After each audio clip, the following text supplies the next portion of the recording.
Middle ഈസ്റ്റിൽ നിന്നുള്ള അതീവ ഗൗരവകരമായ ഒരു വാർത്ത.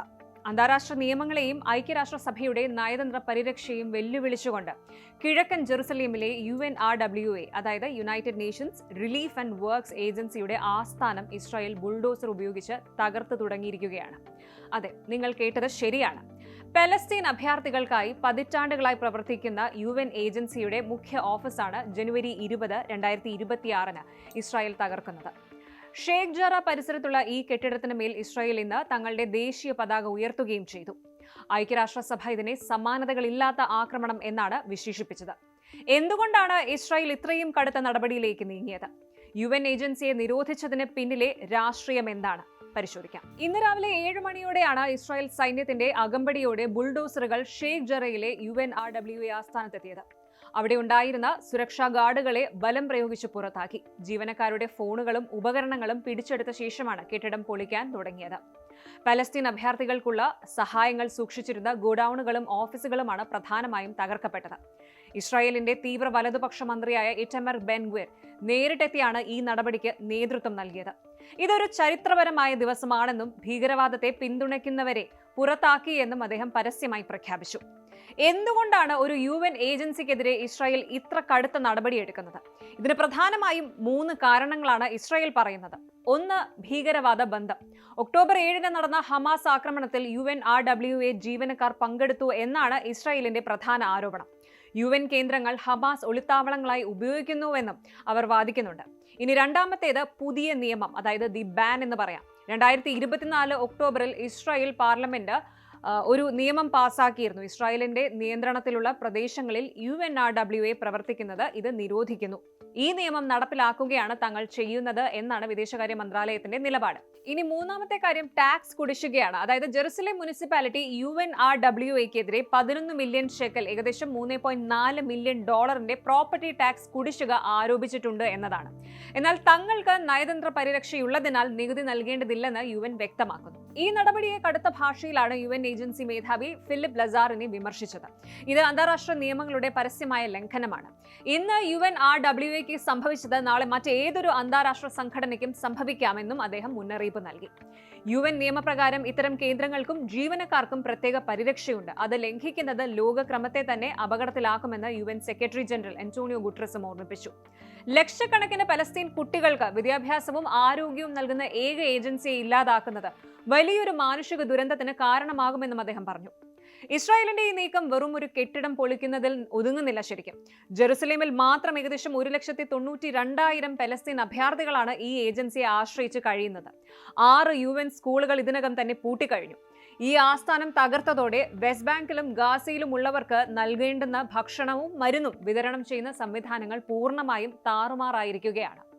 ജെറുസലേമിൽ നിന്ന് ഉയരുന്നത് വെറും ബുൾഡോസറുകളുടെ ശബ്ദമല്ല, മറിച്ച് ദശാബ്ദങ്ങളായുള്ള ഒരു നയതന്ത്ര ബന്ധത്തിന്റെ തകർച്ചയുടെ ശബ്ദം കൂടിയാണ്. ലോകം ഈ നീക്കത്തെ എങ്ങനെ നേരിടും? ഇസ്രായേലിന്റെ ഈ നടപടിക്ക് അന്താരാഷ്ട്ര നീതിന്യായ കോടതിയിൽ മറുപടി നൽകേണ്ടി വരുമോ?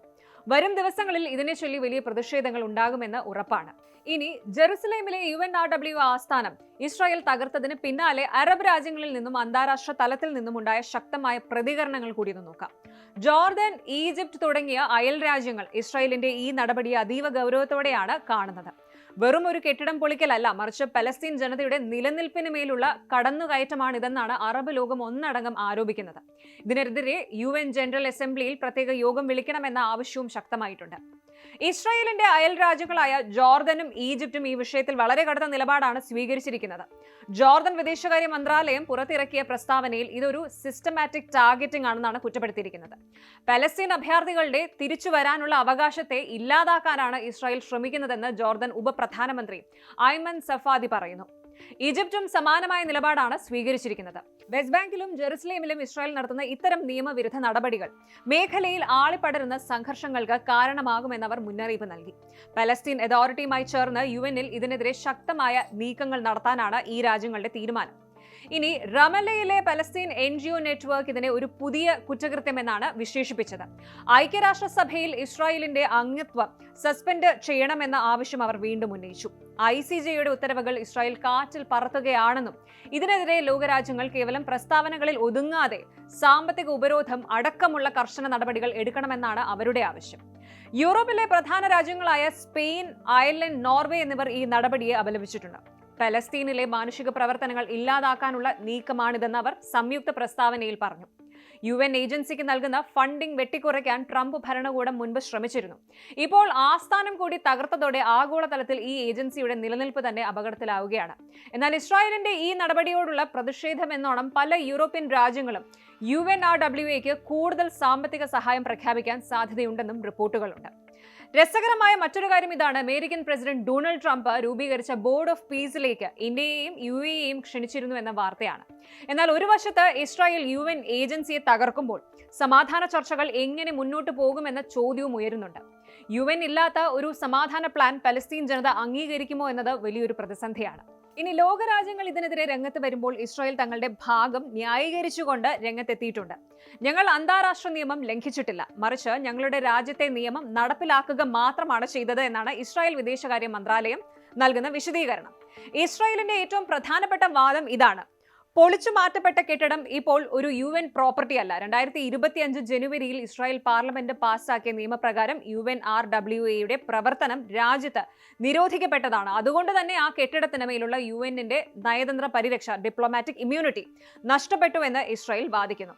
വിദേശകാര്യ മന്ത്രാലയ വക്താവായ ഓരൻ മാമോസ്റ്റീൻ പറഞ്ഞത്, ഈ ഭൂമി സർക്കാരിന്റേതാണ്. ഒരു വർഷത്തിലേറെയായി ഈ ഒരു കെട്ടിടം ഒഴിഞ്ഞുകിടക്കുകയാണ്. അവിടെ UN ജീവനക്കാരോ പ്രവർത്തനങ്ങളോ ഉണ്ടായിരുന്നില്ല.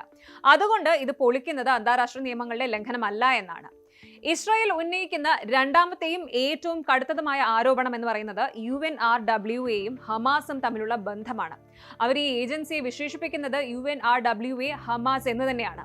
ഒക്ടോബർ 7 ആക്രമണത്തിൽ ഈ ഒരു ഏജൻസിയിലെ ചില ജീവനക്കാർ പങ്കെടുത്തുവെന്നും UN സ്കൂളുകളും അതുപോലെ ഓഫീസുകൾക്കും അടിയിൽ ഹമാസ് ടണലുകൾ നിർമ്മിച്ചുവെന്നും ഇസ്രായേൽ ഉറച്ചു വിശ്വസിക്കുന്നുണ്ട്. ഭീകരവാദികളെ വളർത്തുന്ന ഒരു കേന്ദ്രം തങ്ങളുടെ തലസ്ഥാനത്തിന്റെ ഹൃദയഭാഗത്ത് അനുവദിക്കില്ല എന്നാണ് ഇസ്രായേൽ മന്ത്രി ഇറ്റമർ ബെൻഗ്വിർ വ്യക്തമാക്കിയത്. ഭീകരവാദികളെ സഹായിക്കുന്ന ഒരു സംഘടനയ്ക്ക് നയതന്ത്ര പരിരക്ഷ നൽകാൻ കഴിയില്ല എന്നാണ് ഇസ്രായേലിന്റെ നിലപാട്. ഈ നിയമത്തിന് പിന്നിൽ പ്രവർത്തിച്ച ഇസ്രായേലി നേതാക്കൾ ഇതിനെ കാണുന്നത് ഒരു വിമോചനമായിട്ടാണ്. And redemption has come to Zion എന്നാണ് നിയമത്തിന്റെ സൂത്രധാരന്മാരിൽ ഒരാളായ യൂലിയ മാലനോവ്സ്കി പ്രതികരിച്ചത്.